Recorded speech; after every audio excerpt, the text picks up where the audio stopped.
Well, the stretch of 30s and 40s and all that weather that we've had for about the last 2 weeks is really going to come to a crashing end here this weekend. And looks like for the foreseeable future, we're going to be well below average, kind of like we were back in December, at least through the end of January right now. So currently we have the cold front that's pushed east of the area, but you can see, notice the temperatures east of the river now are below freezing, 20s, but look at west. They're already down into the low teens, to give you an idea that the cold air is beginning to push across the area. So with this transition, especially in southwest Wisconsin, you can see that transition right there. That's when you can pick up some flash freezing, just because there will be moisture on the ground, and with the snow falling, you can have that quick turnover, especially on less traveled roads too. Overall, we'll continue to see this as we kind of zoom in. This is really the focus of the area right now. So far, visibility is not too bad, but you can see period of sheen has come down to 2.5 miles at times. There's a little bit of band here that's kind of setting up, but overall, so far, roads overall are okay. Further north, here's that little band that actually, once again, got all the way down to about a half mile at Eau Claire, just a very narrow early band.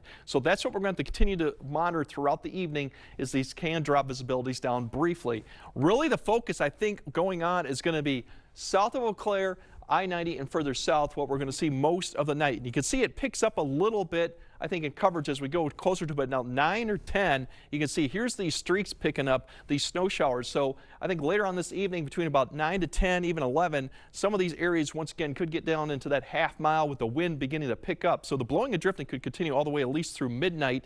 Further north you go, unlikely to see much in the way of just flurries, so the snow chance is far less.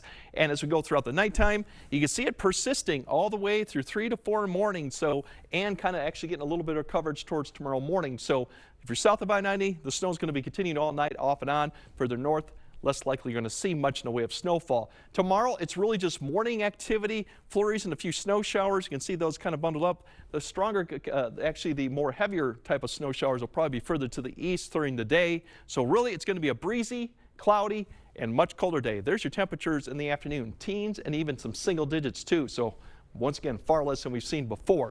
Now another system comes through, this is the snowfall overnight. Once again, if south of I-90, 1 to 2 potentially. If you get a little bit of heavier shower, you might get a little bit more. But as I mentioned, it drops off pretty significantly with snow amounts and chances as you go further north. The next system we have one for Sunday morning. This one is going to come through probably about 6 to maybe about noon with accumulating snow. May linger in the afternoon, but we could pick up another 1 to 2. This one kind of favors a little bit along and west of the river, and then southwest Wisconsin too. We'll see if that changes, but everyone will be some snow for Sunday. The wind picks up, then the temperatures start falling. Sunday's highs back in the upper teens near 20. Once the snow ends Sunday afternoon, we're going to have a little bit of clearing. The winds pick up Sunday night, breezy conditions. The temperatures plummet. This is the wind chills you're going to wake up to. We're going to wake up to some wind chills that are potentially going to be 20 to 30 below once you wake up. So dangerous cold will be settling for Monday. High temperatures Monday, likely will barely get above 0 for many areas.